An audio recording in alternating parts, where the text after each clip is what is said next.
Okay, hello again. Today I want to talk about the violin plots. I explained them a bit in the past, but I got some comments that they're still not so clear. And you might also notice that they look quite different now.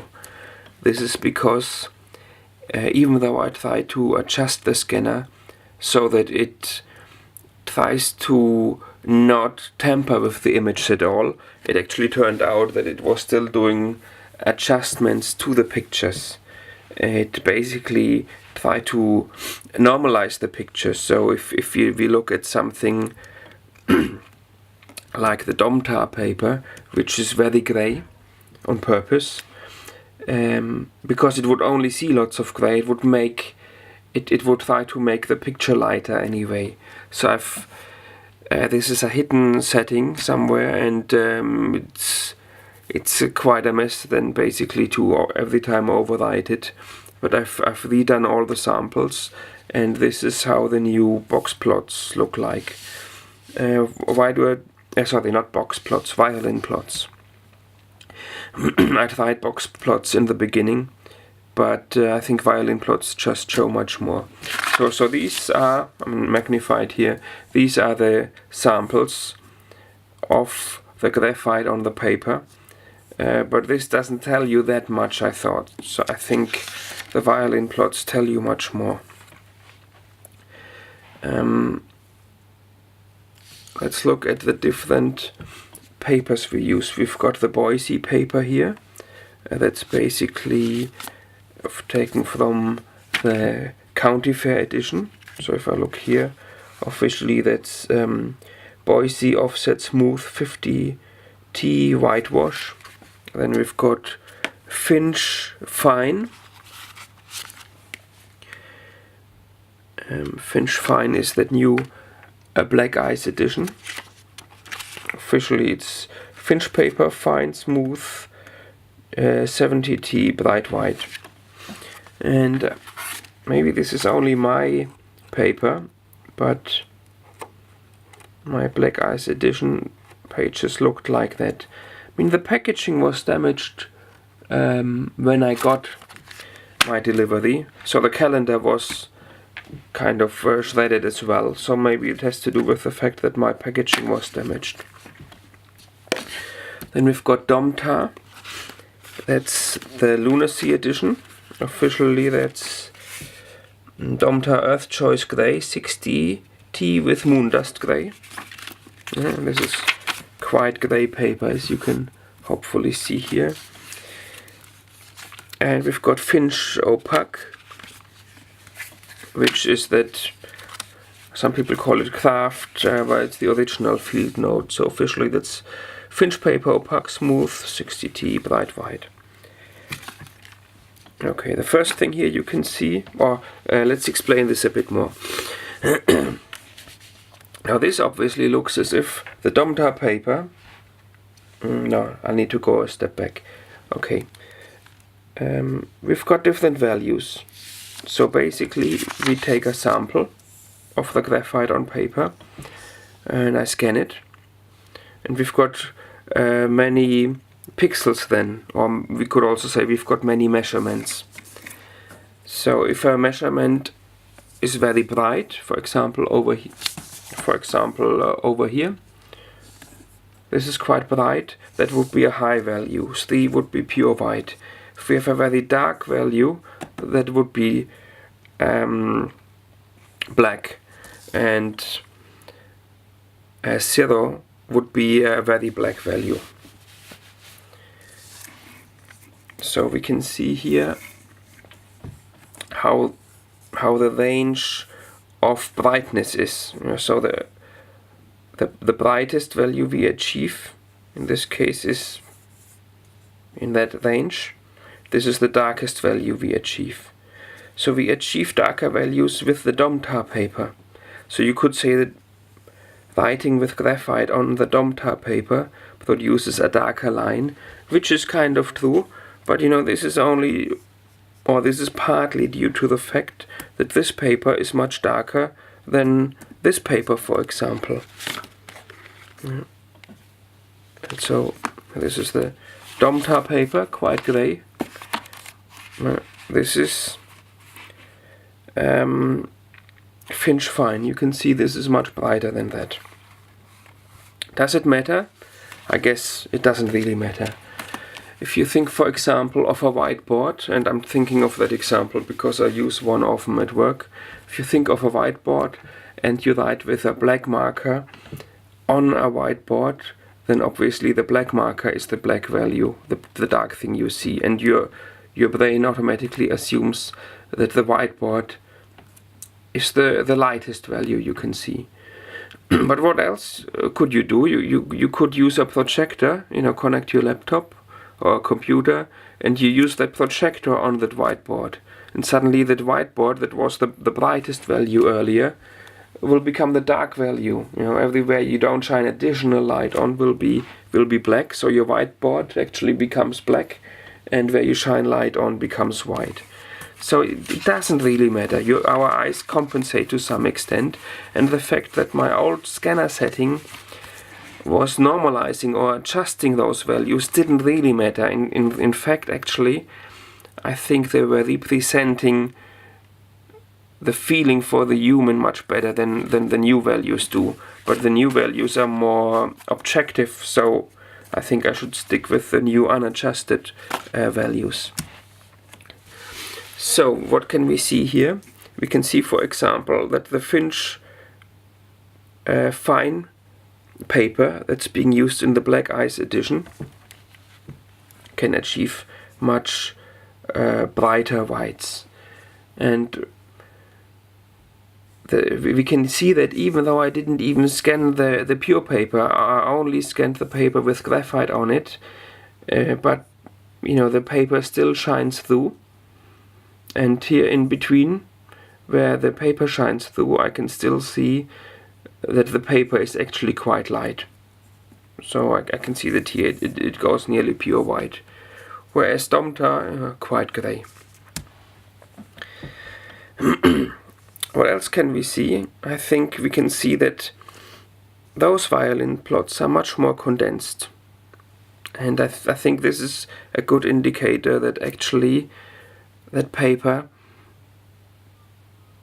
doesn't get so much darker from the graphite. So I think actually, in my opinion, those longer violin plots, they are providing a nicer writing experience. Even more extreme paper of that type would be Automa paper, that Belgium paper with those disc-bind notebooks. Automa paper would have even much darker values, and the interesting thing is you would see a lot of white shining through. It's just that the dark bits of the paper, they are really properly dark, and it doesn't matter that there's lots of white in between. And for example here, Finch Opaque, the official original field notes paper, we've got a very even distribution here. So it all becomes much more uniform. The lightest and the darkest bits are not that far apart, but still it just doesn't look as good to the eye, I think, as some of the papers that provide darker bits on the paper at their most extreme, at their most dark bits.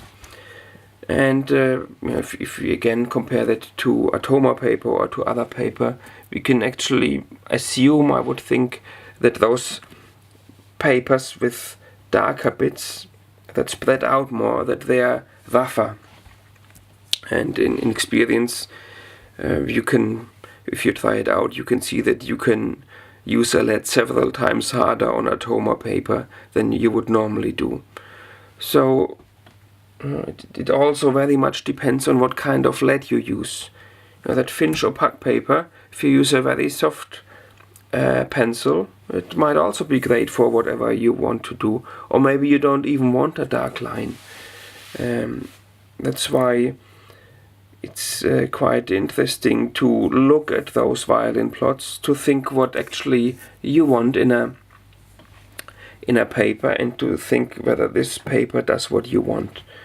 For me personally, I like a dark line, but because I write very small and I like to keep, or for a wood-cased pencil, a sharp point, or for a mechanical pencil, I like a very fine lead. A paper like this is very good for me, because it means I can write very dark, and my line will be clearly visible. But it would also be the case with this kind of paper, but I'd need to switch to a much darker lead to achieve the same kind of effect. And I said, if I'd have to carry around different pens and different leads for different papers, it would make things quite complicated. Not that I don't enjoy carrying lots of pens and paper around, but it also has to be practical to be used, at work or at situations where you want to write something down and you want a good match of pen and paper. Yeah. So last word about the violin plots. So this would be the lightest value we can achieve. This would be the darkest value or measurement we achieved in the sample, and the width at each point here of this violin plot represents basically the frequency of pixels or measurements at that specific level of brightness. So there are a few measurements of that highest level of brightness. Here there are lots of measurements at this level of brightness, and there are fewer measurements again at this level of brightness. You could imagine that someone basically was sorting all the pixels by brightness, and then the more you got, the wider it gets. So okay, last look again here at the notebooks. So what do we know about Finch Fine? I should say Finch Fine Bright White. We know it's very, very bright. We can see that here. Surely, for example, whiter than Boise paper. Let's look at Boise paper. I don't know whether you can see it good on the camera, but this looks brighter to me. Let's compare Domtar and Finch Opaque. Domtar should be darker than Finch Opaque. And it is. Again, might look a bit different when you watch this on your computer screen, but in reality it looks like that. Okay, I hope this made understanding the violin plots a bit easier, and I hope it also explained why the violin plots look different now than my old ones. It's because there's less adjustment from the scanner software going on to normalize the samples, which I think has the disadvantage of being more difficult to understand, but it's also more objective now. Okay, thank you for watching. Bye. Me again, I forgot something. Something I wanted to show is, we could basically assume that, let's assume we don't mind how gray the paper is, we just want to compare how much range do we get out of that paper with graphite. So I printed it again and cut it out. You can then see, oops, of course you could also measure it, but